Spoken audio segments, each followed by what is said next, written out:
In Chapter 32 of David Copperfield, David misses Steerforth. News about Emily spreads around the town, and while many condemn her, all are sympathetic toward the Peggottys. The next morning, David finds Mr. Peggotty and Ham walking on the beach. Mr. Peggotty says he'll go to London with David to begin his search for Emily. Mrs. Gummidge, who's now helpful and supportive, will stay in his home in case Emily decides to come back, lighting a candle in the window each night. Later, at Peggotty's house, Miss Mocher visits. She unwittingly played a part in Steerforth's plan. On the night when David first met Miss Mocher, Littimer had told her David had designs on Emily, and Steerforth and Littimer were trying to protect her from ruin. They asked her to give a letter to Emily, which she now thinks may have been the beginning of Emily's involvement with Steerforth. David feels ashamed of himself for having thought Miss Mocher was a shallow, untrustworthy person. The next morning, Ham sees David and the Peggottys off, telling David there will never be anyone else for him. In London, Mr. Peggotty and David go to see Mrs. Steerforth, who knows what her son has done. Mr. Peggotty wants to know if Steerforth will marry Emily as he'd promised, but Miss Steerforth says no, Emily is below him. Rosa Dartle pulls David aside and says she'd like to hunt Emily to her grave to punish her.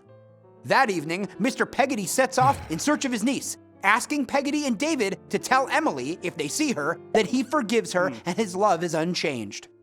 In Chapter 33 of David Copperfield, David takes Peggotty to the offices of Spenlow and Jorkins. Mr. Spenlow returns from an appointment with Mr. Murdstone, who is picking up a marriage license. Murdstone privately tells David he hopes David might correct himself. Peggotty is enraged. Mr. Spenlow says Murdstone's new wife is very young, pretty, and wealthy, then invites David to Dora Spenlow's upcoming birthday party. At the party, he meets Dora's friend, Julia Mills. Julia encourages Dora and David to spend time together and invites David to visit Dora at the Mills home. At his first visit, David declares his love for Dora, and they become engaged, deciding to keep their engagement secret until the time is right to ask Mr. Spenlow's permission.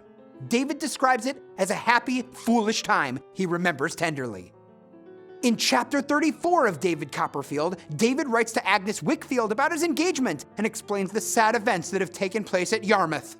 Tommy Traddles tells David that Micawber has changed his name to Mortimer and wears a disguise to avoid his creditors. David and Peggotty go to a pawnbroker with Traddles to recover some property confiscated by Mr. Micawber's creditors. They return to find Miss Betsy and Mr. Dick in David's apartment with a lot of luggage and animals. Miss Betsy announces she's ruined. All she has left is her cottage, which she has rented out.